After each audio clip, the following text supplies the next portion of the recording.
C'est un plaisir de lancer une nouveauté. D'autant plus que nous, notre leitmotiv, c'est vraiment le développement humain durable et l'intelligence relationnelle.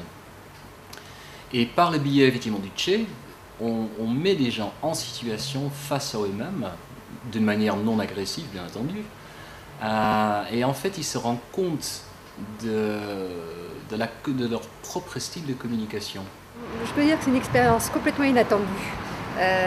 Quelque chose qu'en théorie, j'appréhendais pas, mais rentrer déjà dans un cercle avec un cheval que je ne connais pas, c'était quelque chose pour moi qui n'était pas évident. Par contre, j'ai senti tout de suite la complicité, si on peut dire, qu'il peut y avoir avec le cheval. Ce que j'ai retrouvé par rapport au management, par rapport à tout ce côté-là, c'est la clarté des choses. J'ai réellement apprécié l'expérience cheval management. Je pense que cette approche permet de réellement rentrer dans l'apprentissage des participants.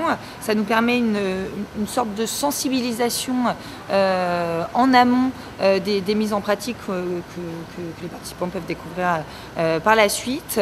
Donc je pense qu'il faut quand même avoir une certaine sensibilité à l'animal et à la démarche pour réellement apprécier et rentrer vite dans ce petit lien qui sera fait avec le management. Mais en tous les cas, vraiment très belle expérience et très utile dans ces pratiques managériales. Déjà très pragmatique, très concret, très percutant. C'est vrai qu'on a pu expérimenter par la méthode du cheval qui nous a permis de voir comment on fait passer un message par un langage non verbal en fait. Il faut rentrer en communication, il faut créer un lien. Il faut apporter les directions qu'on souhaite, vers lesquelles on souhaite orienter, et que c'est vraiment tout de suite, on voit le parallèle avec la vie en entreprise, avec le management, avec ses collaborateurs, donc c'est très très concret. Moi ça m'a permis justement d'avoir un transfert, une illustration très concrète de mes pratiques au quotidien, renforcée par une mise en situation derrière avec un coaching à la fois individuel et collectif.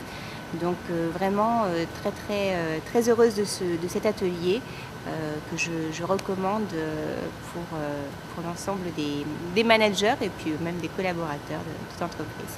Alors c'est une expérience extrêmement enrichissante, puisque extrêmement intéressante que j'ai trouvé, c'est que finalement quand il y a quelque chose qui ne va pas dans les messages qu'on envoie, le cheval le montre tout de suite et on comprend qu'on reçoit finalement la réaction qui correspond à ce qu'on a envoyé. C'est-à-dire que c'est pas clair, le cheval vous montre. Et à un moment, il y avait trop de pression sur le cheval, ou j'en mettais trop, et il me l'a tout à fait montré en se cabrant un peu et en galopant. Donc c'est une expérience passionnante. Quand c'était clair, il avançait. Et quand c'était moins clair, il s'arrêtait. Et quand il s'arrêtait, je comprenais bien qu'il me demandait ce qu'il fallait qu'il fasse. C'est impressionnant parce que on le disait, mais de le vivre, c'est vraiment plaisant. C'est vraiment plaisant. Et je trouve que c'est bien parce que ça permet de savoir en nous-mêmes exactement ce qu'on ressent, ce qu'on veut. Et je crois qu'il faut essayer de comprendre ce que nos collaborateurs nous renvoient et puis trouver le bon moment et le bon moyen, les bons moyens pour faire progresser la personne dans le bon sens, dans le sens qu'on veut lui donner. Il y a énormément de choses à faire dans ce domaine, puisque le cheval va toujours essayer de faire ce que l'homme lui demande, mais si l'homme n'arrive pas à lui demander correctement, il n'arrivera jamais à mettre en application. À partir de là, il peut se bloquer, et si l'homme se bloque aussi de son niveau, de son côté, ça ne pourra jamais aller. Donc il va falloir que les gens essayent de comprendre déjà ce qu'ils veulent demander au cheval avant d'en faire une demande claire et nette pour que le cheval puisse se mettre tout de suite à leur disposition et à leur écoute. Ce qui était surtout important en fait, c'était le lien entre les couleurs, donc le comportement que j'adopte, donc mon style naturel et mon style adapté, et comment je me comporte face au cheval. Et en fait, là où on se rend compte que le cheval est vraiment le miroir total de l'homme, vraiment un des grands plaisirs, en fait, c'est partager avec des gens des nouveaux concepts, des innovations et de leur faire progresser.